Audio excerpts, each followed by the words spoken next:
Hi, and welcome back to another episode of Financially Forever After, a love and money podcast. We are your hosts, Lindsey and Brett the Moneymaker Schunkweiler. here.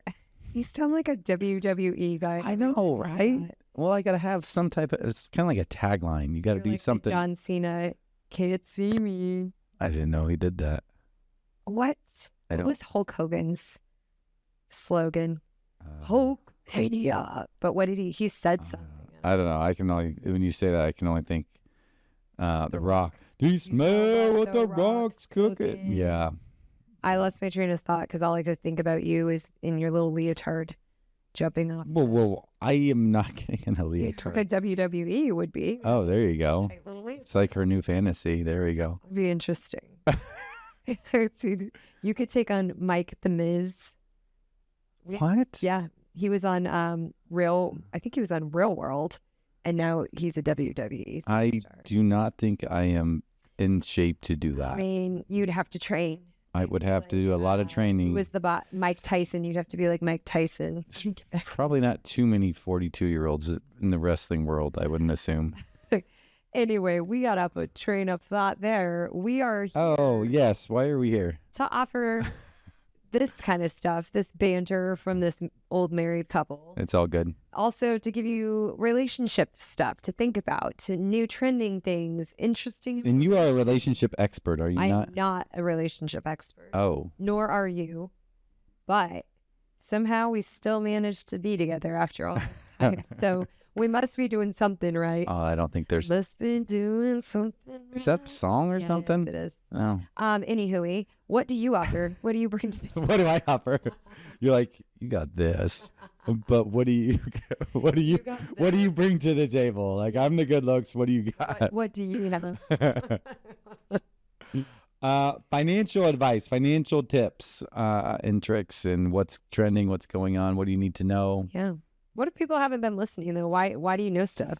What do you I do? am a financial advisor. I own Schunkweiler Financial, Yeah. retirement planning firm. Yes. It's what we do. You do other stuff, but yes, a lot. Yeah, I've written a Focus. few different retirement books, so security books, federal books, radio show, TV. Anything else? Am I missing anything? Podcast. No, I was sitting next to a resident celebrity. That's what I bring to the table. My I just gosh. told you. Ooh, she's getting all autograph. hot and bothered over here. Jeez, you need a fan? You getting all worked up? Oh, let's talk about. I have a topic that's going to address into my relationship topic today. So I want to talk about this because I don't think we've brought it up before. Okay. So we went to Italy with the kids last year, Okay. and I like to kind of Pinterest outfits before we go over to different places. I just want to see what styles are. We're from the Midwest. We're not really. Some people are into fashion, but we're not too bad. I mean, I would say we're Excuse me. fashionistas. Look at this. This is Typical Midwest something given to flag me. going on here. But anyway, I loved when that was brought and it was trendy because we've been wearing that forever. But anyway, I feel like I'm in like a farmers only. farmers only. You don't have to be lonely. Lumberjack. I feel like Oh yeah, lumberjack too. But I'm burly. anyway, so yeah, I like to buy outfits based on what the attire is in these different cultures and places. So I wouldn't say you and I are super luxurious. We are No. pretty middle of the road. I don't know. I just We like date nights at Applebee's on a date night. I Some bourbon street. I wear whatever you buy for me. Yeah. Oh, who is that quarterback that he got?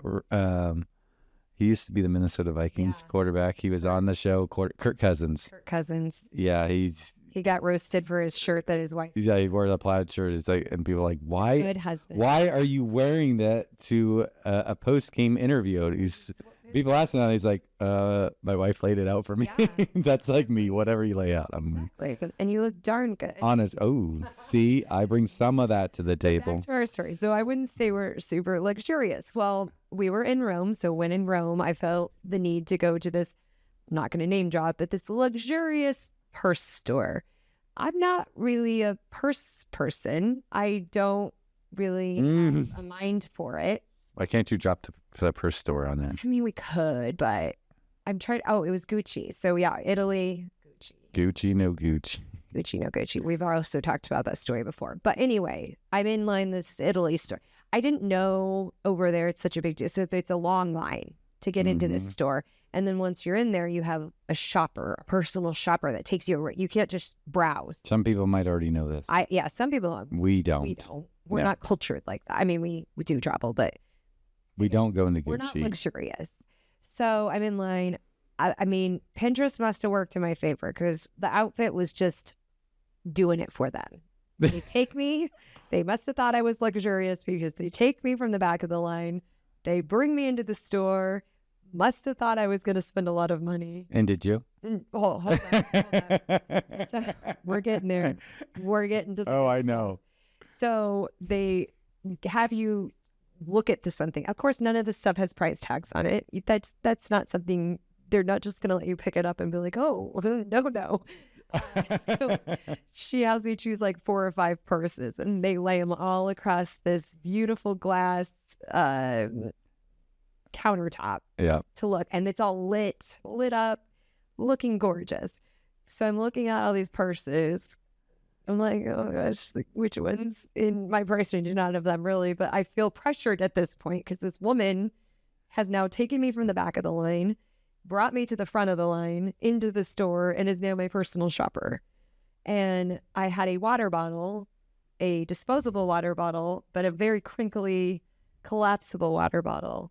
And I went to lean to really look at these purses, and the water bottle crushes, and water spills all over these luxurious purses. Yep.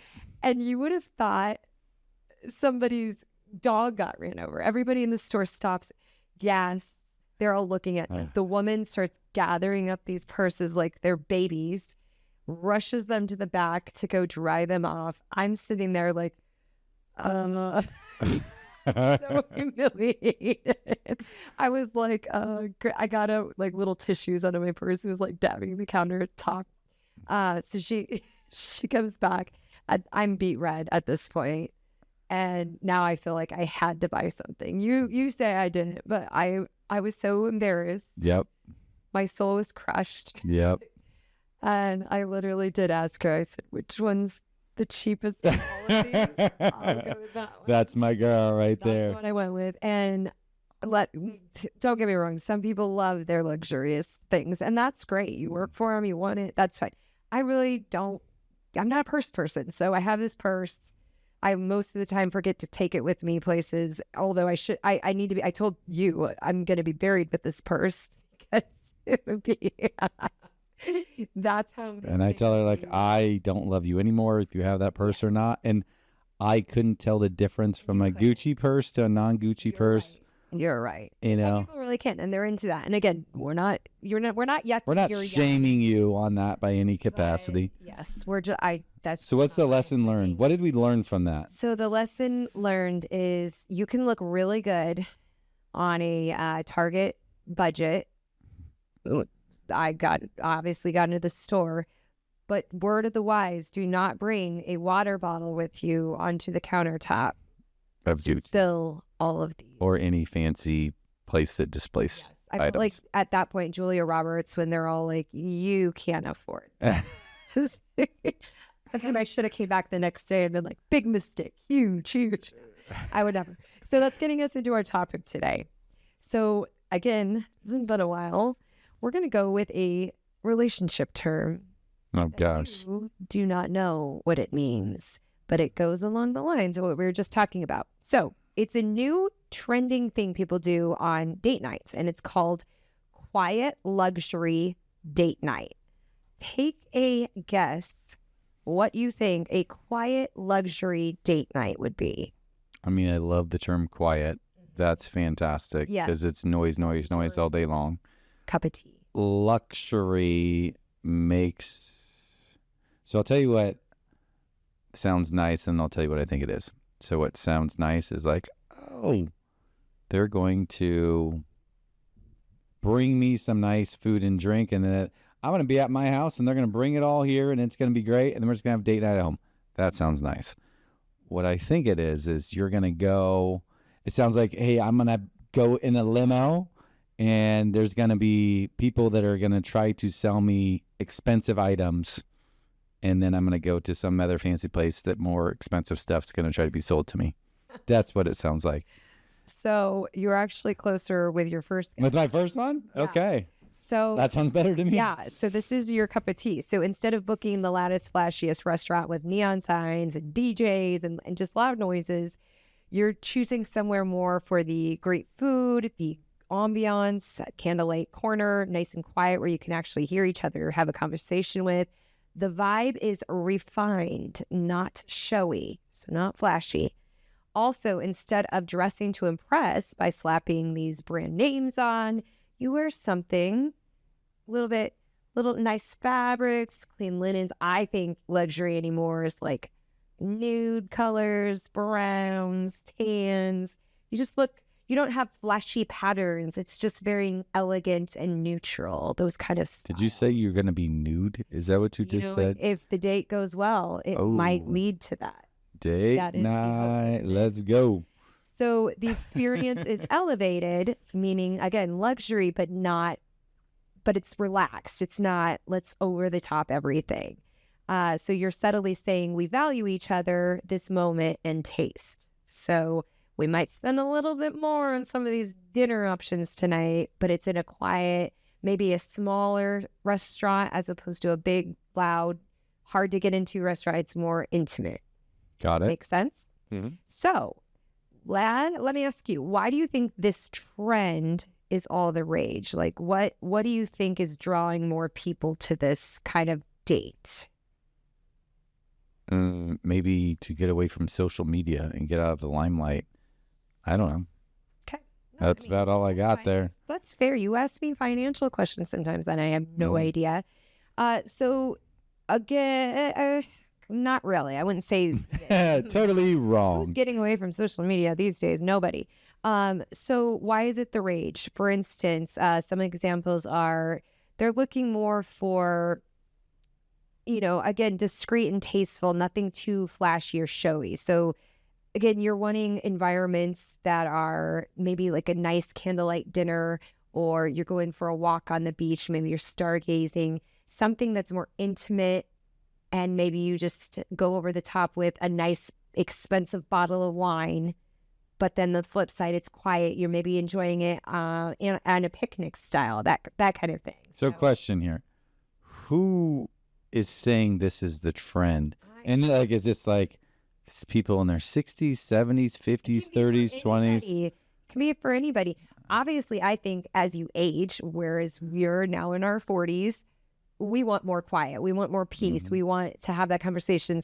So I would think that would be the target range, but it's actually, there's quite a few younger couples that are catering to this as well. They're wanting to get away from all of the noise. And think about this generation even too. I think, like, what did we do in our college years? We were out partying it up in the bars, being loud, going out. You weren't as much. No, that wasn't my deal. Do that anymore. A lot of them, they don't even drink. I think there's plenty of partying So, that still goes on There too. probably is, but it's different. The way they do it, it's not like the club scenes, and like it's just different. And there's a lot of younger people in this generation. I almost said kids. I'm aging myself now. These It could be our kids. but yeah, a lot of them don't drink, and that's just their personal choice, and that's totally fine. Fantastic. That's great. Also, quality over quantity. So with the economy being what it is, maybe you can't go on as many dates as you could in years prior. Budgets are a thing. So they're being intentional. Maybe we can only do one date a month, and we're going to go out and I think you might say more of their current financial situation. True. The economy is actually doing pretty good right now. Okay. With just the uncertainty of the economy. I didn't say that it's not doing well. It's just you never know. Yeah. Things can go up, things can go down. Social media is a big reason why this is all the rage. Hashtag old money, hashtag stealth wealth. So where do these trends, and I say come from, like, where do you go to find out what a A lot trend of is? it's obviously TikTok is a huge one, Instagram, But I don't do the social media, you know that. influencers. So how do you find out that these are a trend? Like, does it say like a thing that says trending? Yeah. And okay. Yeah. And then obviously, again, a lot of these influencers they are pushing a lot of this stuff. So whatever the influencers are doing, the rest of the little sheep are following. But again, I think that the concept of old money, that's always been around. You think East Coast style and how they dress and even Southern, some of the Southern places where they just are, they look elegant without being over the top, if that makes sense. So that's what these kind of dates are referring to. So let's talk about some examples of date night ideas. So we actually did a luxury date night. Do you remember? I bet it was the progressive date. Yep. We've had a couple of those. Those are actually really fun. You're right. So what I we ended enjoy up that a doing, lot. and again, being in our 40s, we're financially a little more Stable, and we own a retirement company, so we should be good with money. Yes. And I get But people I'm tips just all the time with comparing money. to So when we were first together, first dating. So you do this at your own discretion based on your financial situation. Or it could just be like, hey, we're going to save up for this and do it once every 6 months. Yeah. Otherwise, people might have the ability to do it once a week. It just depends on your situation. Yeah. So our progressive date, we started out with appetizers at a nicer restaurant. Again, it was smaller, more intimate. We then progressed to dinner, and again, another smaller, intimate restaurant, candlelight. It's pretty dim lighting in there too. And then we did dessert and drinks somewhere else. So it was just but it was also a cool experience, not only because we had to try new foods and new places, but also you're walking to each of these places because everything was close by. So we got to have a nice conversation as we were walking, enjoying the weather. So that was our example. But what would you say some other examples would be?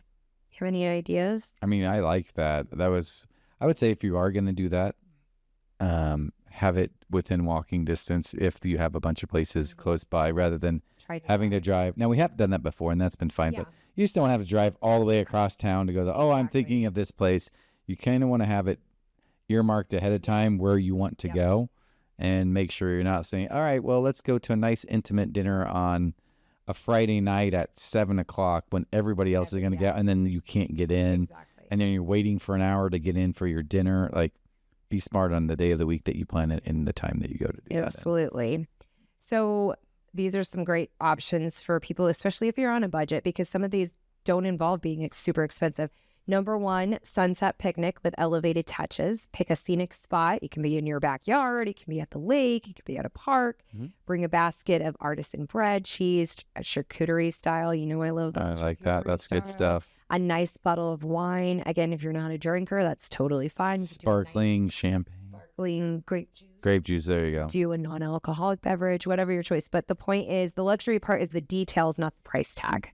So the touches. Maybe you use real napkins as opposed to throwaways, or real plates as opposed to throwaways. Those kind of luxury details.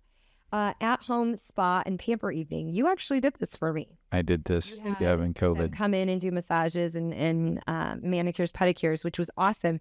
But this also recommends, again, if you're on a budget, maybe doing it for each other. Massages for each other, foot scrubs. Maybe you both have little nice luxury robes that you go be in your own little spa in. So just cute little personal touches.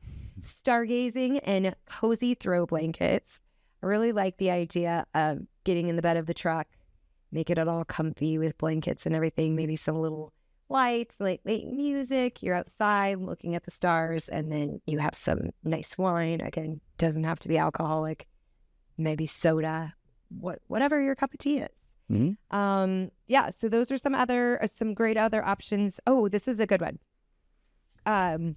Creating a memory capsule. You actually bought the box for this, and then you threw it away. Well, we had it for like a year and a half, and then we never. And I said, put stuff in it, and I'll go bury it.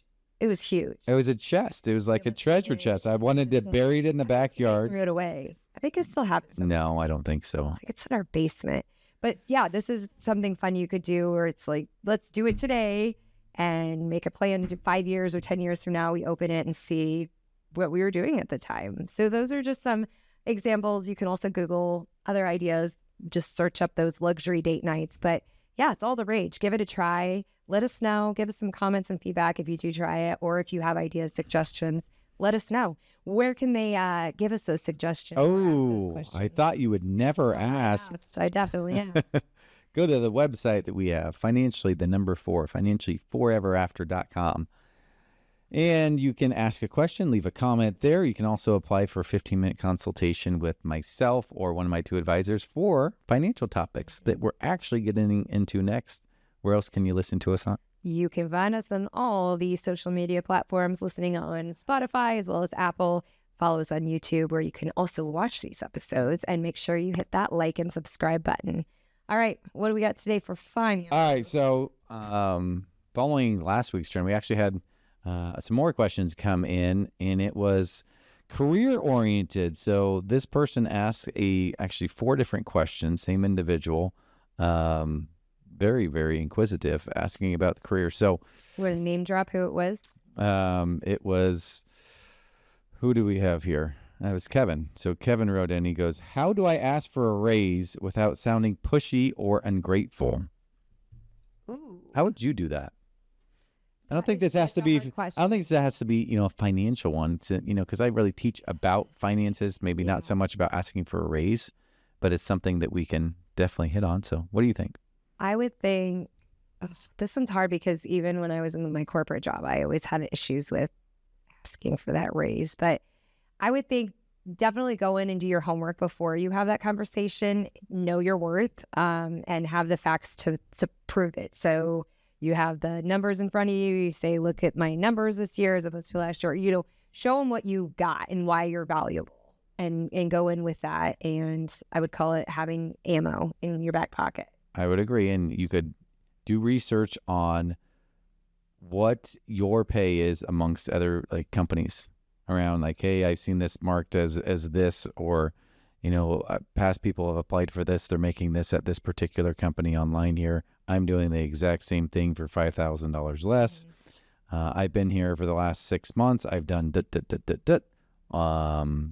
is why I think I should get a raise.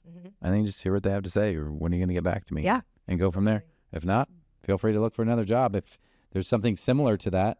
But you also got to pay attention to benefits, because you might be making less, but then you add all the benefits in there and it could be worth more Or it money. could be vice versa. You could be Yep. making a lot more, and maybe you don't have the benefits, but it kind of balances out a little bit. Yep. Yeah. So that was one question. What side hustles actually make decent money and don't require a ton of startup cash? Ooh. So I had a couple of thoughts on that, but what do you have? What do you think would be, Side hustle. hey, if you need some additional money, You already have a full-time job. you already have a full-time job, you need to make more money, you need to either start up your own business or you need to do a side hustle of working part-time somewhere to get some additional cash. What do you do that doesn't require additional money out of your pocket or capital to get going? Question. Well, you would think it'd be something you could do flexible, where you can. So maybe if you're good at taking pictures, you could look into photography. What if you don't have a camera?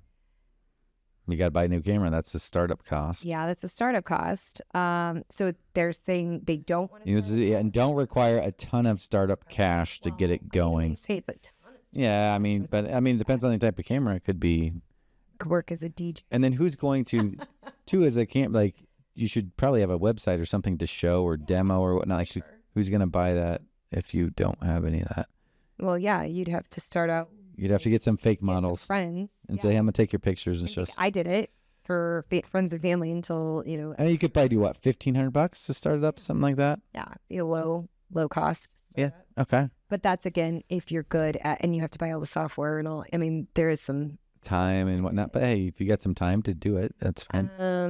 and this is only pertaining to starting your own business. It says what side hustles? So Side hustle. You don't have what to. side actually make decent money and don't require a ton of startup cash? Maybe a catering business where you're making food. Oh, okay. Yeah, like maybe you're good at smoking meat. People like it. Something you could do on nights and weekends. Okay. I could get You on need with to have that. a smoker, but I don't know. Everybody loves a good barbecue, Yeah. tailgates. That's my ideas. I'm fresh at it. If I knew the answer to that question, I obviously would be doing it. I think, well, I mean, if we needed the additional cash and you're like, hey, I got the time to do it. Yeah. But, here's something I thought about. Now, granted, everybody's got their own. Like you said, you might be into photography, but pretty much if you're over 16, you probably have a license. So as long as you don't have a criminal record, I was thinking like along the lines of like Uber or Lyft. That doesn't require a lot of startup capital to get going on one of those. You do need a car, though. Do need a car, but most people have a car. Some people don't. If you don't try to do that as a side hustle. Bike things where you drive people around in the bike. Oh yeah, group therapy. No, I have people that actually shuttle people around in their own personal. Like it's a bike, but it has. Oh, that's like a new seating. What? What are you talking? Like the chariot style bike. You and I have done it before, where you sit in the back and it's like a train. Oh yeah. And they drive you around on their bike. You need to go like game days or something of that nature. That's where you're gonna bank it on game days. Yeah, I've seen like Girl Scouts, Boy Scouts. Like, hey, if there's a some type of sporting event, a game, they just wait till it to get out and then go set up a table and like, hey, I got my Girl Scout cookies. Genius. Oh yeah, I was like, oh, these guys are smart, banking it. Yeah, or sit outside. I know it's probably a good idea that late at night, but selling them out at the bars. Bunch of people coming to the bars. That would be the night money. Yeah, Girl Scout. You're 13 years old and it's 2:00. Be downtown. It's really great. You should sit outside of where it's legal, CBD and a marijuana store. Oh gosh, because they have the munchies. Definitely hungry. There's some good side hustle. There you go. The side hustle, Lindsey says, is find a Girl Scout, get some Girl Scout cookies. Girl Scout can be just cookies in general. You buy them from the store, you upsell the crap out of them, and then you sell them to people who are hungry. But that's genius. Let's try it. You're gonna try it. I don't think that's a wise idea. I kind of do want to try it now that you say that, though. All right, there you go. That's your perfect side hustle. Okay. Also along career and income path here gets when comparing job offers, how do I figure which is really better, salary or benefits? How'd you figure that out? Because we obviously owning our own firm, we have smaller amount of staff here, so we can't provide the benefits of some of these larger corporations. But I think what we lack in some of that is that you gain so much with the personal touches as far as us valuing them more as employees as opposed to a number if you're in a corporate office. Because I worked in the corporate world. It's night and day compared to some of these smaller businesses. So it's almost really, you got to factor in what's more important to you. Are the benefits the most important? Then you need to go to some of these corporate jobs because, you're going to get great benefits, but you're also losing out on some of the other great aspects of working for a smaller company. Maybe a smaller company, they're more apt to be able to give you those raises and value you as a staff member as opposed to, again, corporate. They just see you as a number. They'll just say, you know what, this isn't good enough for you. I'll go, no problem. I'll find someone who will work for this. So it's almost seeing, what do you value most? And I mean, we've taken our employees on trips before, like, hey, you hit certain numbers, hit your goals for the year, you get to go on a trip. A lot of times you work at a big box firm. You're not going to get some of that. So benefits and salary, for me, it's just purely financial. You can look at it and kind of do the math to see. But I think the answer really lies in your happiness. Like what of the two jobs, given that they're pretty equal for the most part, would make you more happy? Are you lacking? So there's a hire that we were looking at, hiring somebody here, and they were lonely. They were lonely at their other firm, just being all by themselves, doing all the work for a past employer, we'll just say. And I'm like, hey, we got a family-like atmosphere here. So the same thing in regards to as you're looking for a new job, what is important to you? And it might be benefits. It might be like, well, I would love to do this job over here, but this one here has all the benefits, and I have a family, and I have a disabled child, and I need the health benefits. So you just got to boil down what's most important to you. Yep, absolutely. Okay, and then last question of the day: if I switch careers, how do I handle the financial hit when I retrain? So you can see it's all along the same line here. What do you think? What's your answer on that one? Well, aren't they getting paid when they're training? Yeah. So, when he asked that question, like if I switch, how do I handle the financial hit while I retrain? Like you should be getting paid. Yeah. And you should, like before you leave, hopefully you create enough money and have enough money built up to say, all right, I am changing careers, and a lot of times people change careers to better themselves rather than go backwards, or at least make a lateral change. Yeah, maybe it's a sales job. Sorry, Kevin, we don't know quite what your job switch is from one job to the next. But even in sales, I feel like a lot of them will give a base during that time frame until you have your feet wet, and then they kind of let you fly. I would say it goes back to what I said in previous ones: is you want to have about 3 to 6 months of your annual earned income liquid.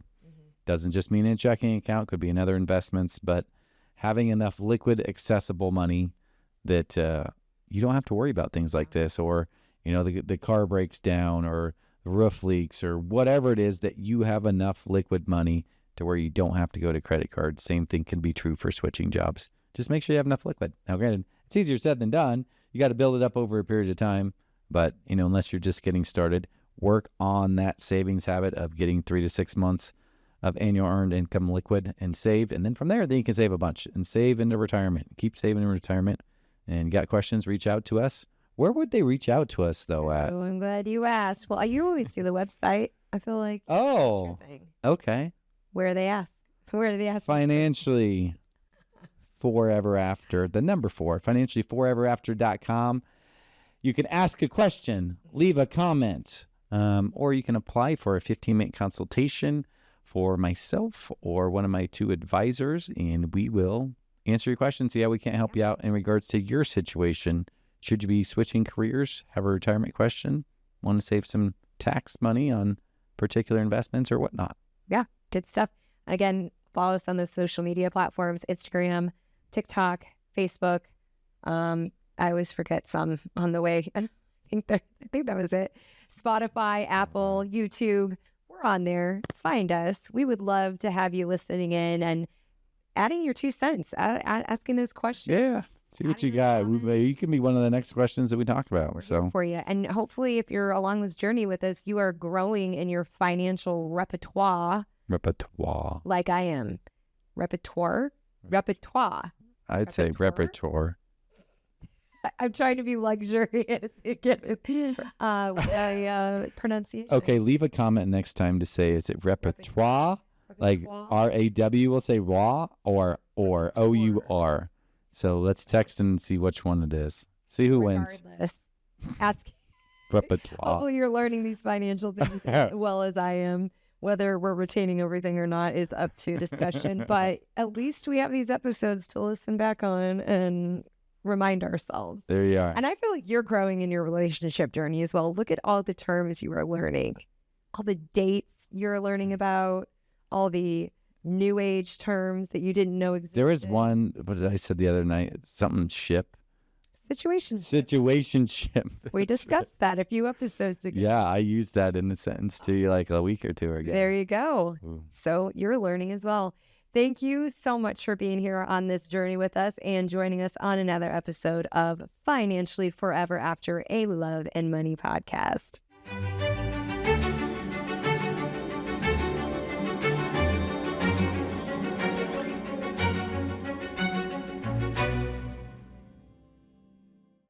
Securities offered through Great Point Capital, LLC, member SIPC. Insurance products are offered through the insurance business Acadia Life Insurance. Schunkweiler Financial is an investment advisory practice that offers products and services through AE Wealth Management, LLC, acronym AEWM, a registered investment advisor. AEWM does not offer insurance products. The insurance products offered by Acadia Life Insurance are not subject to investment advisor requirements. AEWM and Acadia Life Insurance are not affiliated companies. Investing involves risk, including the potential loss of principal. Any references to protection, safety, or lifetime income generally refer to fixed insurance products, never securities or investments. Insurance guarantees are backed by the financial strength and claims paying abilities of the issuing carrier. This podcast show is intended for informational purposes only. It is not intended to be used as the sole basis for financial decisions, nor should it be construed as advice designed to meet the particular needs of an individual situation. Schunkweiler Financial is not permitted to offer and no statement made during this show shall constitute tax or legal advice.